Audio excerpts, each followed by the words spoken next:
بسم الله الرحمن الرحیم. به ادامه درس های پروگرام مایکروسافت اکسل خوش آمدین. خب درس خود امروز به ادامه درس های فکشن ادامه میدیم، البته بخش فرمولا و بخش فکشن ها. خب میریم امروز یک بخشی از جدول آذری را کار میکنیم که در صورت خواسته باشیم که یک جدول آذری بسازیم. چطور میتونیم یک جدول آذری را ایجاد کنیم؟ خب در اینجا من نوشته میکنم نیم و همچنان f/name، یعنی فادر نمیشون. خب بالاتر میم در این قسمت در اینجا میشه که نوشتم کنیم. خب تعداد روزها رو در اینجا میگیریم، مثلا تا روز 30 روزه میگیریم به این شکل. میشه باز اخیر 31 روز حساب کنیم، مثلا ماه باشه که مثلا 31 روز باشه. خب در بالاترش همچنان روزهای هفته رو نوشته میکنیم. خب از سنده شروع میکنیم، سنده، منده، تیوزده، به می شکل ونزده، ترزده and فرایده. خب امی تعداد روزها رو همچنان دوباره ریپیت میکنیم.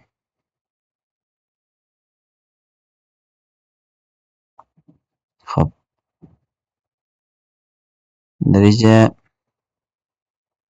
از سنده شروع شدم، ماه بعدی ما باز ماه ساتردی میشه. ساتردی، ساندی، ماندی، تیوزدی، ونزدی، ترزدی، فرایدی. روز اول ماه تونم میشه که مثلا از ماه ونزدی حساب کنی مثلا. خب ما در اینجا اینو دوباره برش کپی میگم و همچنان به می شکل در قسمت پیست میگیم. به می شکل فرایدی، ساتردی، ساندی، ماندی. و اگر در صورتی که ما مثلا تا تاریخ 31 نباشه باز اونم تا منده میشه. خب میم این تاریخ انتخاب میکنیم دوباره تا این ساحه بخش هم و همچنان فرمت ایره کالم ویت برش میگیم 2.57. سایز چی میکنیم؟ کوچکتر میسازیم. خب در اینجا یک فرایدی هم اضافه آمده، دوباره ایره پاک میکنیم. خب در اینجا تعداد روزها و همچنان تعداد روزهای هفته را چی کردیم؟ درج کردیم. و همچنان ما در قسمت بالا در قسمت در ساحه میم تعداد اونم مثلا از ما را از کدام ما را میخواین که آذریش تایپ کنه. به طور مثال جمرج برش میگم و در اینجا مثلا از ماه فبروری نه. خب برش میگیم که تندنس شیت از کدامش؟ از ماه فبروری است. خب در اینجا این را به اکتیو هم تبدیل میکنیم. مثلا تعداد نفرها رو میبینیم، مثلا تعداد در اینجا میخواین تعداد مثلی درج کنین یا مثلا میخواین تعداد از کارمندایتون رو نوشته کنین، میتونی به شکل تمام بوم تعداد باز انتخاب کنی. میم در اینجا همچنان این را برش آل باردار میگیم و همچنان دیزاین همی باردارا را به یک رنگ دیگه تبدیل میکنیم. به طور مثال به این رنگ میگیریم و همچنان نوشتهشه مثلا یک رنگ دیگه میگیریم که خب در اینجا یک رنگ انتخاب میکنیم. نظر به دلخواهتان میتونید که رنگ آذریتان در اینجا انتخاب کنیم، این بسازین. خب من میگم به این شکل باشه و همچنان این رو به شکل جدول به این شکل تبدیل میکنیم. خب بعدا میم در این قسمت البته در اخیر ماه خود در اینجا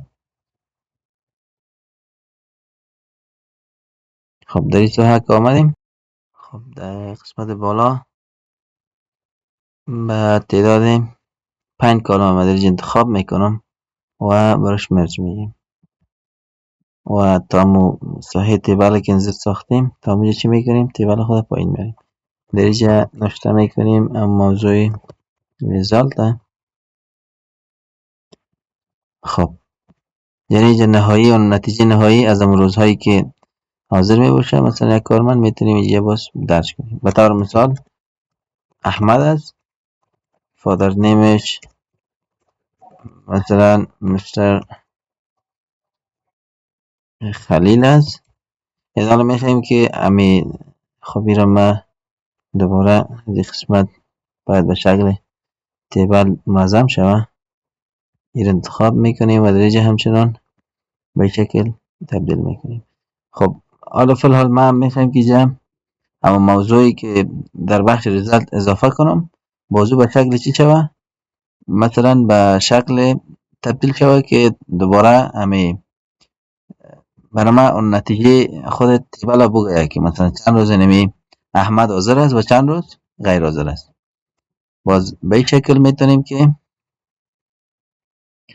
که همی بخش تیبل چی کنیم؟ تطبیق کنیم. خب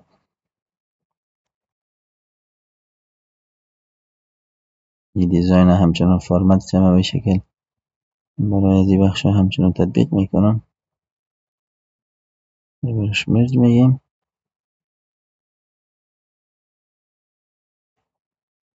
تا جدول ما یک ذره منظم بیه. خب این ریزالت دوباره پاک میکنم.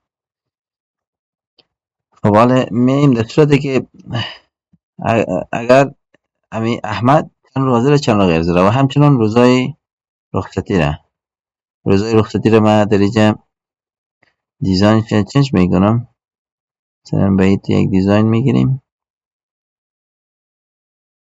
خب کنترل پرس میگیریم. باز همون تعداد روزهایی که فرایدی است تعداد روزهای فرایدی را انتخاب میکنیم. در این بخش میم خب یک رنگ برش میگیریم مثلا که کم از دیزاین جدول ما متفاوت‌تر باشه. به طور مثال به این رنگ میگیریم و همچنان ناشتهش به رنگ سرخ میگیرم به شکل. و اگر تیبل خود دوباره در این قسمت بیاریم منظم میشه. خب حالا فی الحال ما میخوایم که یعنی حالا در صورتی که خلیل حاضر باشه او را چی میگیریم؟ ترو یعنی یک، یعنی حاضر است. شماره یک یعنی حاضر. اگر صفر بگیریم یعنی غیر حاضر. خب به این شکل تعداد روزاش چی میکنیم؟ درج میکنیم. و قبل از اینکه ما بخوایم تعداد روزها را در اینجا اضافه کنم من یک بار پاک میکنم. قدم نخست از بخش ریزالت امو میخوایم که بخش در اینجا تعداد روزهای از خلیل برای ما چی کنه؟ حاضری جمع کنه. خب با کدام شکل میگیریم؟ به این شکل نوشته میکنیم. تو ما اینجا مو دبل کوتیشن البته یک کاراکتر میگیرم مساوی میشه به نوشته میکنیم به این شکل که دیر. خب و همچنان and one name select یک نام شما انتخاب میکنی و همچنان صورتی که یک نام انتخاب کرده در اینجا باز برش میگیم که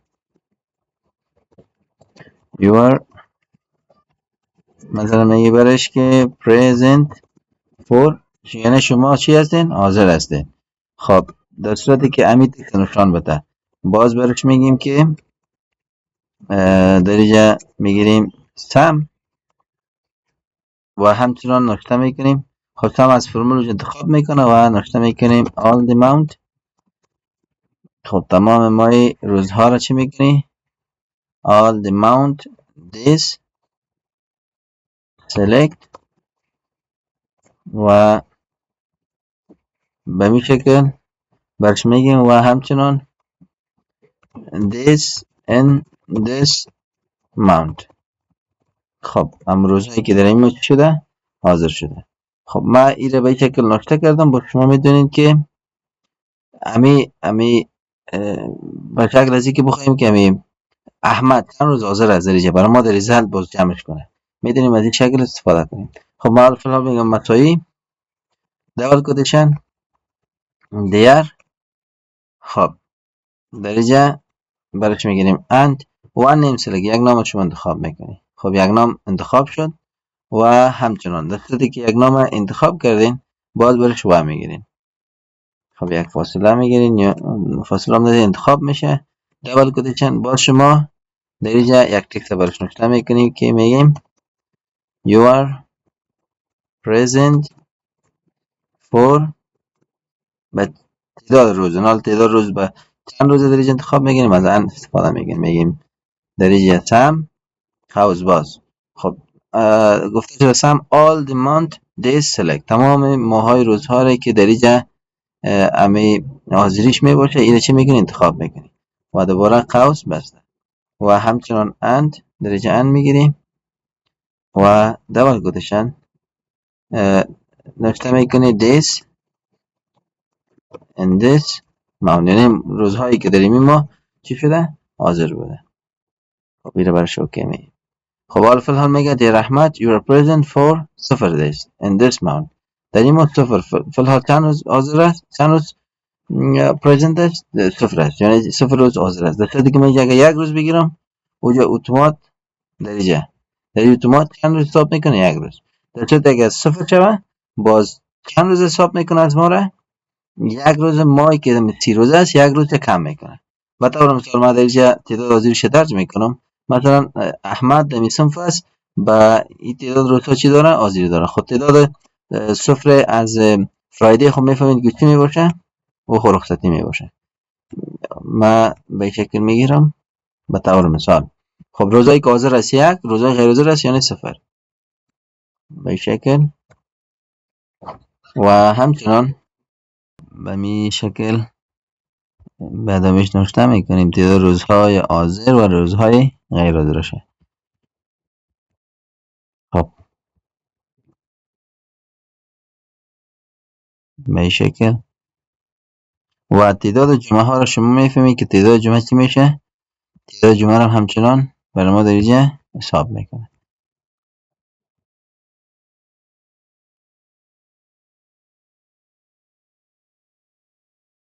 خب به این شکل.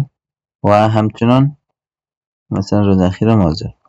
این حال ببینید در اینجا گفته که رحمت you are present 23 یعنی 23 روز شما چی هستین حاضر هستین. بعد از دیز در این قسمت یک فاصله میدیم انتر.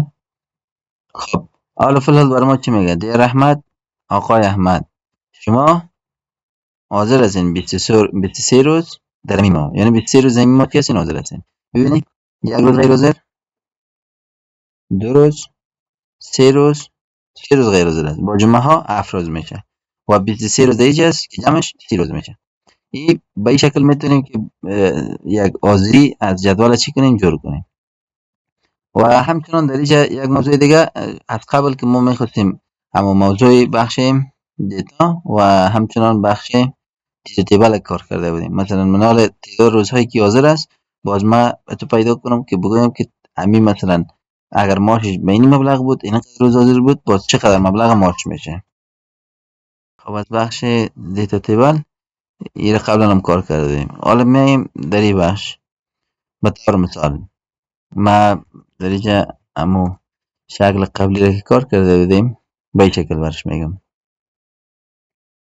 مساوی میشه به 1 ضرب 1 و در اینجا همچنان به طور مثال من برش میگم که 450 افغانی روزانه امی استاد امی فکر کنیم و شاگردان مثلا به اساتید است میخواین که جدول استادا را شما بخواین مارش پیدا کنیم. می جدول خود انتخاب میگین تا کدام ساحه میخواین که وسط شود. مثلا تا این ساحه ما میخوایم می در بخش دیتا تیبل. خب در روی اینپوت سل اول شماره اول انتخاب میکنی و کالمش همچنان شماره 2 انتخاب میکنی. اوکی برش میگیم. حالا فی الحال مثلا یک کارمند دیگه میه و طور مثال خالد است و نام پدرش همچنان مستر سلیم است. گنال تعداد آذری ازی به طور مثال فرضاً فکر کنی امی عین آذری است، ولی درجه یک تفاوت داره. مثلا درجه ببینیم، مثلا به طور مثال این روز غیر حاضر است و به میشه که در این روز غیر حاضر است. خب این کارمند ما فی الحال تعداد حاضریش حساب میکنیم که چند روز امی کارمند چی است، حاضر است و چند روز غیر حاضر است. مثلا درجه، خب من یکی دو نفر انتخاب میکنم. مثلا درجه خالد که است 21 روز حاضر است، درست؟ ببینید تعداد روزهایی که غیر حاضر است: یک روز، دو روز، جمعه رو حساب نمیکنیم، 3 روز، 4 روز و 5 روز و 4 جمعه هم 5 4 9 روز میشه. 21 روز حاضر است، 9 و 21 30 روز مکمل میشه. اینال از 30 روز، اینال از 21 روز، در صورتی که در 21 روز 4 جمعه ما، 4 جمعه هم همچنان که چی میشه، جمع میشه، چون که جمعه ها خب از او بیرون نمیشه. گنال 4 جمعه این میشه 25 روز. چند روز میشه؟ 25 روز.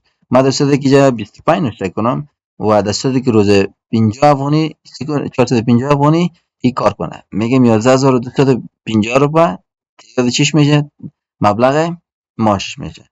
به این شکل میتونیم هر نفره یک حاضری جدول برش جور کنیم.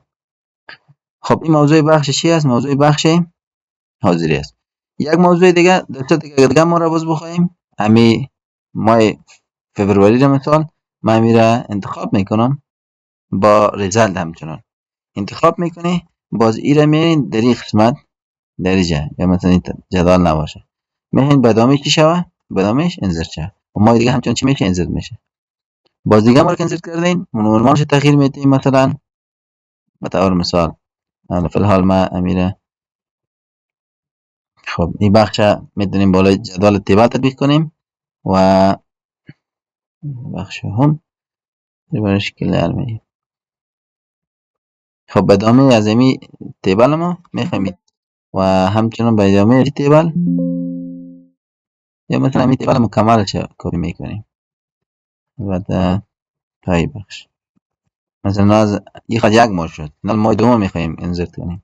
ماه دوم همچنان به شکل میتونیم به ادامه چی کنیم، به شکل بیاریم. یک موضوعی بخش عنوان است که البته عنوان دوباره امو سایز استاندارد چی میکنیم، تغییر میدیم. میشه که از بخش پیسپیشن هم همچنان امو کالم ویدث انتخاب کنیم. 2.57 به اندازه مای بدی رو میگیریم. مثلا یه از مای به طور مثال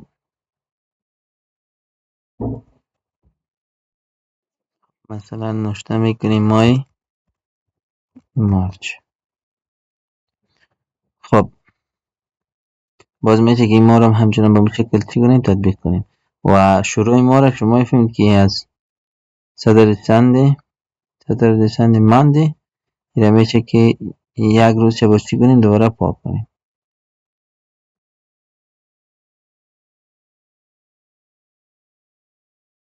یعنی یک روز ایره امی ما رو به این طرف بیاریم به شکل و این ما رو همچنان به شکل دیروز هم همچنان تیزده بگیریم. خب به این شکل باز میتونیم که ما رو چی کنیم، تطبیق کنیم. اونمو یک ما بود. خب این موضوع بخش چی بود؟ موضوع بخش اتندنس شیت بود که جدول آذری. خب یک موضوع دیگه میمونه در صورتی که خواسته باشیم. به طور مثال حالا فی الحال ما میخوایم که مثلا روز به خود جدول خود چی کنم، تطبیق کنم. شما البته از روز میفهمید که فرمول روز به این شکل است. خب درجه همچنان مرج برش میگیم، سرنی ساحه مکمل مرج برش میگیم. این حال مثلا از زمین ما رو ما میخوایم تطبیق شوه، میگم مساوی توده اینتر منو روز امروز تعیین شد. و در صورتی که اگر بازی رو بخوایم از بخش نمبر و درجه کرنسی، البته بخش تید میره لانگ دید بگیریم، باز به شکل برای ما میگه. خب ونزدی فروری 11 2026 درست. به شکل میتونیم که اونمو هر ماه باز درج کنیم.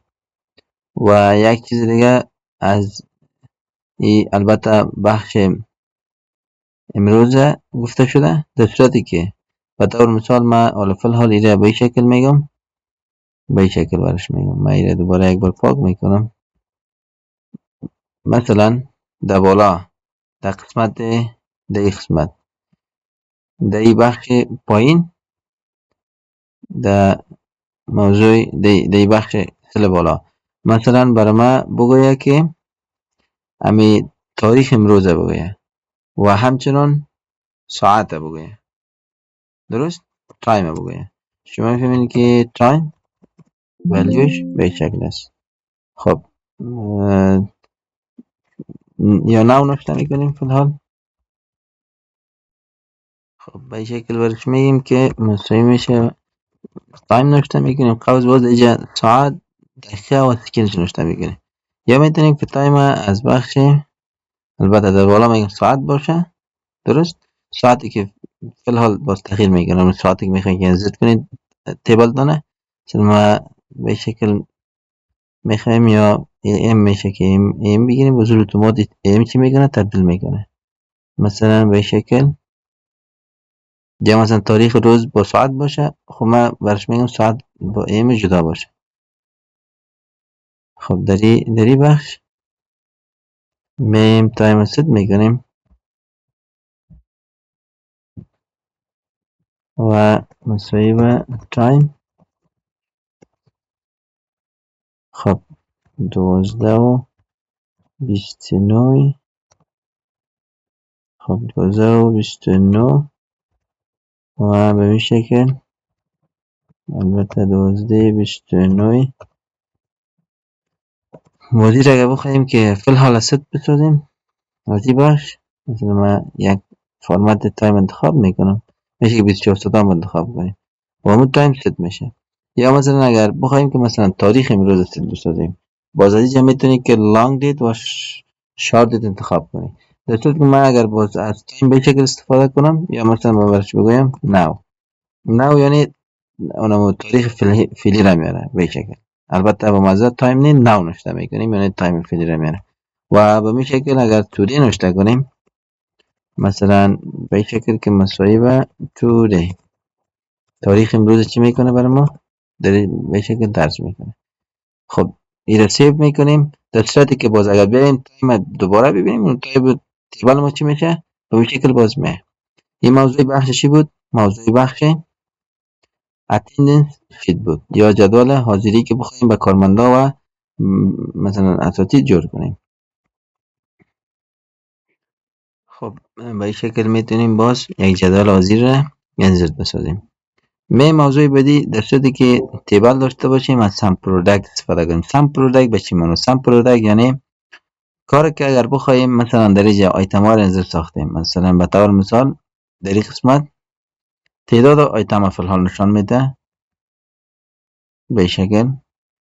خب به طور مثال آیتم یعنی اما موضوعی که شما میخواین در اینجا درج کنین، یا همون بخش میخواین در اینجا درج کنین، مثلا ماوس کیبورد رمه.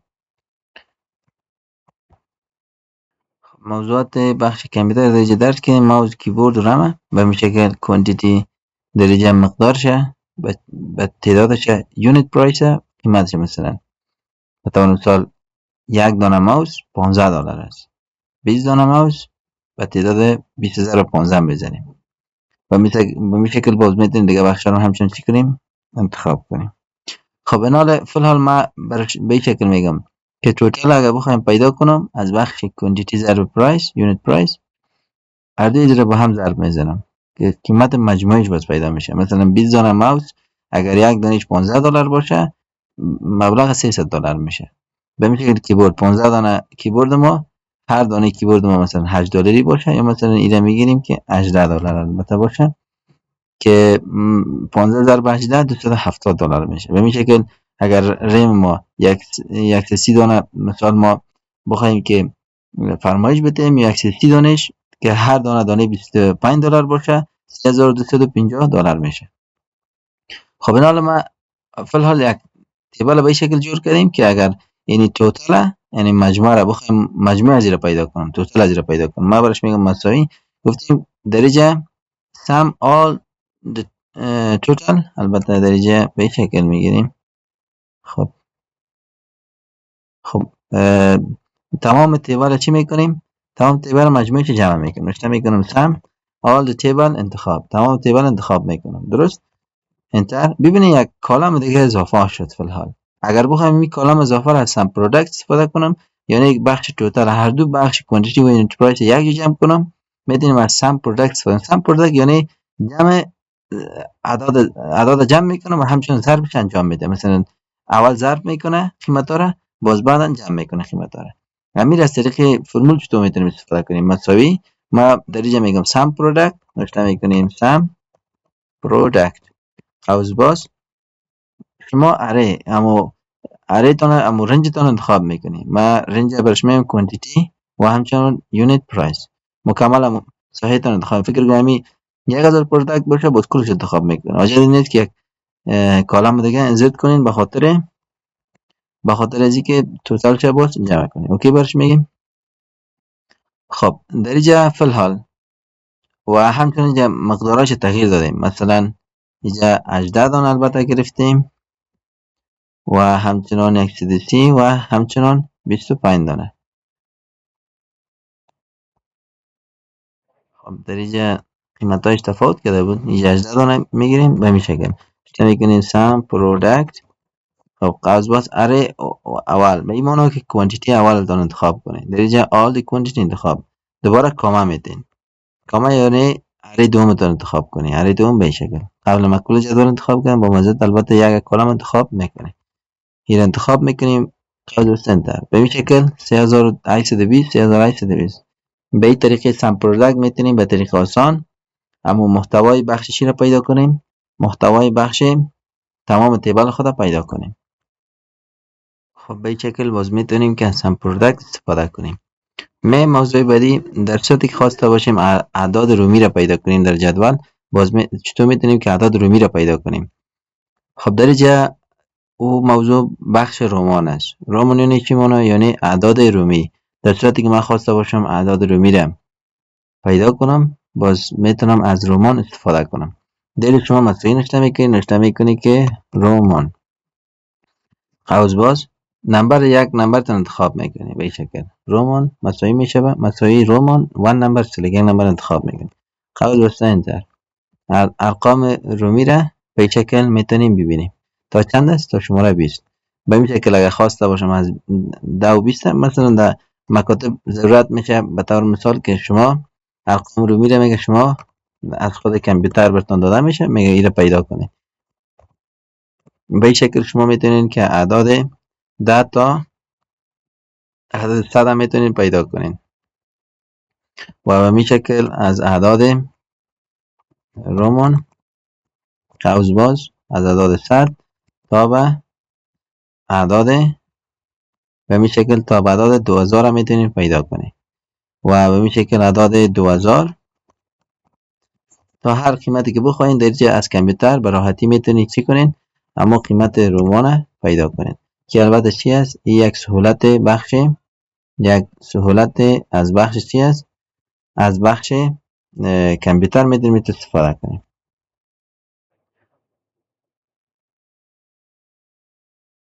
خب به این شکل باز میتونیم چی کنیم؟ اعداد رومی را تبدیل کنیم.